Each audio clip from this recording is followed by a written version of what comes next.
Hey, friends, welcome back to the Live with Audacity podcast. You are listening to a special bonus episode all about planning for 2021. The other day, I did a live in my Facebook group going over how I visualize what I want 2021 to look like, how I set my goals for 2021, and then how I break them down and map them out. So, if you are in a planning phase for 2021, you're trying to dream big, you're trying to decide how you're going to reach your goals for 2021, then this episode is for you.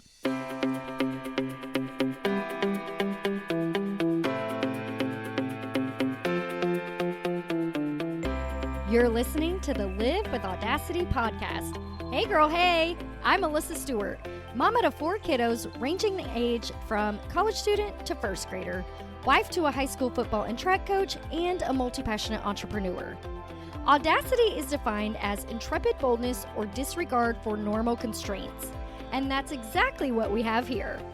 As a super busy mom who is easily distracted, I struggled to get focused on my goals and see results in my life and business. But I realized to make any progress, I needed to implement simple, efficient systems that worked for us without adding to the overwhelm and making me feel boxed in by rigid schedules. And I want to help you do that too. This podcast is aimed at giving you tangible tips and tools to get your life together, finally focus on the calling on your heart, and do it all in the way that works for you. So come on, boo-boo, it is time to get focused, get intentional, and live with audacity. Let us go ahead and get started. Again, let me know if you're here or hashtag replay if you're catching it on the replay. I know I'm doing this like in the middle of the workday, but and also welcome to my no makeup show. I've worn makeup for the last several days, and because I was participating and training in a Dean Graziosi and Tony Robbins mastery workshop thing, and so I've worn makeup for the last 3 days, and for some reason, all of a sudden, I started breaking out like super crazy. So I decided that today I was going to go without makeup to give my face a chance to calm down or whatever the heck it's doing. So, okay, so we're going to get started on, again, let me know if you're here or, just tell me that you're here. I love being able to interact with you guys. So if you're here, say hi. Okay, so what we're going to do, we're going to talk about goal planning for 2021. So what I like to do is I like to take about 15, 20 minutes. Maybe not even that long, maybe 10. And I'll put on some music, something without words. There's a YouTube video that I love to use. It's called Heavenly Calming Music or whatever. And I will drop that link in the comments. There's also another really good one. It's called the Devi Prayer. And those are really, really awesome pieces of music that are really good for visualizing or meditating. I really like to use those. And so what I like to do is I like to put that on. I like to, turn off all the other media and really just get down to business of visualizing what I want my year to look like. And I mean like from January all the way through December 31st. And that's in every aspect of my life, whether that's my marriage or my business or my home or, traveling, whatever it may be. And so I'll do that for maybe 10 to 20 minutes. It depends on how much I'm enjoying it. And then I'll go and I'll write down 10 goals for the year. Okay. Those 10 goals can be anything you want, but what I would highly suggest is I actually take some time. I'll start thinking about my goals for the next year way ahead of time. So, like, I started a couple weeks ago thinking about, okay, how do I want 2021 to go for me? What do I want that to look like? Because it's really easy to watch other people write down their goals and be like, oh, that's a good goal. Oh, you know what I would like to do?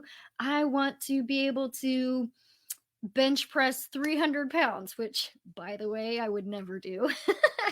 I mean, maybe not never, but it's just not a goal that really resonates with me. But if I'm kind of looking around at everyone else to see what they're doing, then I might write that down, right? Like, I might write down running a half marathon. I have a friend who just did a half marathon and she did incredible, and I'm so proud of her. But that's like not my goal, right? That's not a goal that really resonates with me. So what I would say is I like to take my time with it. Okay. I like to start thinking about it ahead of time. And then when the inspiration strikes me and I'm like, oh, you know what? That's actually something I really want to work on, then I'll write it down. Right. Okay. So once I've gathered about 10-ish goals for the year, or even for the next 5 years, I'll write them all down, and then I will pick one goal that I can work on right now that's going to help me move the needle in all my other goals. So, being super vulnerable with you guys, some of my goals are that we want to build the house. We would like to break ground this year, or not this year, in 2020, in 2021. And there's several other things that we want to do, but a lot of those goals are contingent on one big goal, and that is me making a certain amount of money in my business. And so that's my one goal that I'm working on.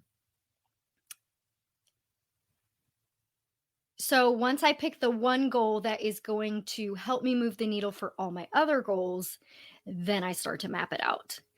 And so I'm going to try to show you a example of mapping the way that I have helped others map out their goals. Okay. So I have a client, Kristen. She's in this group. I think she might be even on this live still. And she has a goal of getting into a certain college for her master's program. Okay, and so this was back in September, I think, that we were working on it, right, Kristen? And so she was like, I'm just so overwhelmed. There's so much to do. I don't have no idea. Like, she knew what she needed to do, but she just wasn't really clear on where to start and how to kind of map it out to where she stayed on track and kept motivated, right, to get it done. So I'm going to try to show you this. Oh, let's see. Can you see that? Let me know in the comments if you can see that. Okay, so what we did was I had her help me make a list of all the things that she needed to do to reach this goal of getting this application in by the deadline. And so she made a list of all the things that needed to be done by that time. I'm going to click over here. So does that move that? I think so. I think it does. I don't know. It's so weird. StreamYard is very interesting. So I'm just now, yes, it moves. Okay, good. Okay. So we wrote down all the things that she needed to get done before she could consider her project completed, right? And so then you'll see all these bullet points right here. I'm trying to point with my finger, and so you you actually can't really see my finger because it's not on the screen. But so we mapped all of those out, and then we kind of started to break each of those down by the tasks that needed to happen within those smaller goals, those smaller deadlines. Then we went in and we put the deadlines that they needed to be done by. That way she can keep herself on track. We actually put the deadlines in here so that she could get it done early and leave herself plenty of space in her schedule in case something else came up, or in case someone that she needed help from, or someone that she needed to speak with, like the district superintendent. We left plenty of time and space in here to make sure that when she's relying on them, she's not putting them in a place where it's like this has to happen in 14 days. She's giving herself and her schedule plenty of time, because we know that relying on others is really hard sometimes, and we just want to also be respectful of their time and just make sure that we're not coming to them at the last minute with an emergency expecting that it's also going to be an emergency for them, right? So that is kind of what we did with that. And what I encouraged Kristen to do after this, I'm going to stop sharing this. Hold on, let me go back. Yay. Ooh, yay. Okay, here I am. Hi, I did it. That's incredible. So what I encouraged Kristen to do after this was to make like an actual timeline and start putting those pieces on the timeline. That way, when she's looking at it as a timeline, or even just up and down. I mean, you don't have to have a timeline like when we were in elementary school. You can do it up and down and organize the deadlines by time, right? And then just mark them off as you get them done. And it feels so good to be able to go through them, and that it's December 10th and I had these things that needed to be done. Okay, I can go and quickly look like, okay, did I get those things done? Check, check, check. We did it. Okay. So that was an example that I wanted to share with you guys. So the things I really want to make clear are that you need to write down everything, literally everything that needs to be done to make that goal or project or task come to completion. Then you are going to add the due dates for those big goals, right? So let's say, for example, I want to run a 5K. If I I want to run a 5K in the next 6 weeks. So you have to, let me get my thoughts together. So you have to have a time limit on them. You can move the goalposts anytime you want, but if you're setting a goal that you want to run a 5K in the next 6 weeks, then do that. Then do that. Be committed to yourself and get that done. And so what I would say is, if that was my goal, I would take the process and break it down by each week. Like, what do I need to do each week? And then I would plug it in to my timeline. And then, okay, what do I need to do each week to make sure I hit that weekly goal, right? So if my goal is to be able to run 1.5 miles this first week without stopping, then I am going to map out for the next 7 days. How am I going to meet that goal, right? I'm going to stretch. I'm going to drink tons of water. I'm going to run probably at least 2 days, maybe 3 or 4 days that week to start conditioning myself to be able to get to that 1.5 miles. And honestly, this is going to be surprising to hear. If you know me and running, I want to run. I just don't do it. I can't do it. I don't like it. Like, I want to like it. I just don't. But even just like that 1 mile or 1.5 miles, it comes a lot faster and easier to you than you think that it will. So, this is not about running, but it is about goal setting. So have you ever heard the saying that people overestimate what they can do in a month, but they underestimate what they can do in a year? That's why I want you to write down every little thing that needs to happen with your goal. Okay. And then add the due dates, make them reasonable, because if you're too hard on yourself, if you're trying like, to be honest, I'm not going to run a 5K in 6 weeks. It's probably going to take me longer than that. Right. And so I have to be honest with myself. I have to be realistic with myself. What am I actually going to do?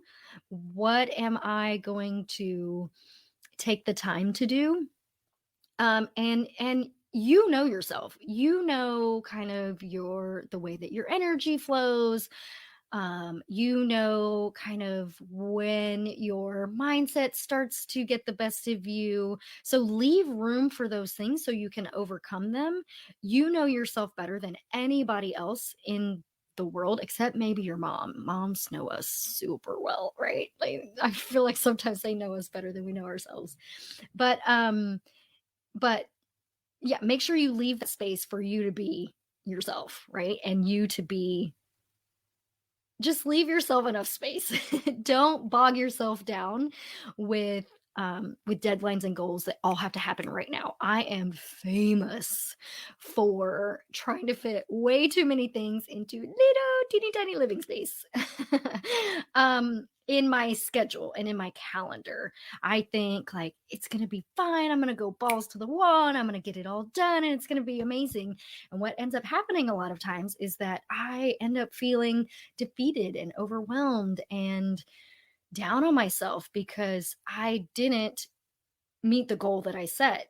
Well, the goal was unrealistic in the first place, girl. So get it together. And like I said, leave that space for you to be yourself. Like I know I do that. So I got to space things out a little bit further so that I don't end up feeling guilty and overwhelmed and like defeated. So, and then, so you'll take those, you have your one goal, you break it down into smaller goals, smaller pieces. Let's say you have a goal for the year to make $100,000. You're going to break that goal down into 12 months. Then you're going to say, okay, what do I need to do to hit that monthly goal? Cool. Let's write those things down. When do those need to happen? We're going to put the due dates by them. Okay. And then the other thing is, the last thing, it's just so simple. You're just going to set reminders for yourself. We all have phones. We all have alarms and calendar events and reminders and things like that. Take whatever works for you and set up regular reminders for yourself to check in. Maybe it's every Monday you check in on your goals and kind of see where you're at and kind of analyze the data to see where you're at with your goal. Maybe you only need to do that every other week, like whatever works for you and the specific particular goal that you're going for. But make sure you set those reminders to go and analyze and revisit your goal and see how it is. You don't want to wake up in July with your 2021 goal and you're like, cool, I'm going to hit this 2021 goal. It's going to be amazing. And then you wake up in July and you're like, crap, I didn't even do the things I was supposed to do in January, which, by the way, happens to all of us. Okay. It's happened to all of us. You are not alone. You're not a loser. You're not like, there's nothing wrong with you, right? We've all done it. But what I'm saying is let's try to combat that. Let's put in some checks and balances to be able to get us out of that place and to move us on from that place. So make sure that you set those reminders to go back and analyze your goal. See if you're still even aligned with it, because sometimes things happen for us and we're like, oh, now I'm realizing why I'm not actually going for that goal. It's because I don't even want to. It's not a goal that matters to me at all whatsoever. So always be double checking yourself and just checking in and saying, okay, I need to see where I'm at and am I still aligned with these goals and am I still on track to meet them? And if you need any help, boo, I'm your girl. Hit me up. Okay. Want to remind you real quickly, I hope that was sufficient for you. If you have more questions, please drop them in the comments. I would love to go back and do another live if there's anything that I missed or any questions that you have. What I would say is, you know what I would love to do? Will you please drop your number one goal for 2021 in the comments? And then that way over the year, we can cheer each other on. I think that would be super fun and amazing. And I'm actually going to save this save this post once it actually goes live as a post on the group. I'll save it, and then that way we can kind of go back and just double check and check in and keep cheering each other on so that we can all meet our goals and do big, great, amazing things in 2021. Last reminder, real fast, I just want to let you know that I have my 6-week coaching package for $497 right now. It goes up on January 1st. So if you're thinking at all about getting some accountability or clarity or just someone to help you rediscover and realize who you are and step into that person so that you can live up to God's greatest purpose for your life, I'm your girl. Let's talk. Let's chat. Let's hang out. Have my spouse's journal out in the world by the end of 2021. Melissa, I know that's you, even though I can't see your name on here. I love it so much. And you are definitely going to make that happen. I know you are. Kristen says, continue making progress on the grad school stuff. My goal is between fall 2022 and fall 20. Kristen, now you know what I'm going to say about this. I thought we decided that this was happening earlier than that, but we'll talk offline. Anywho, so yeah, keep yourself accountable. Let's hit these goals, man. Let's do this. I love you all. Let me know if you need me. Bye, y'all. Hey, boo-boo. Thanks so much for hanging out with me today. If you found value in this episode, do me a solid favor and take a screenshot, post it in your stories, and tag me. I love watching you grow and live up to your greatest potential. Let me cheer you on.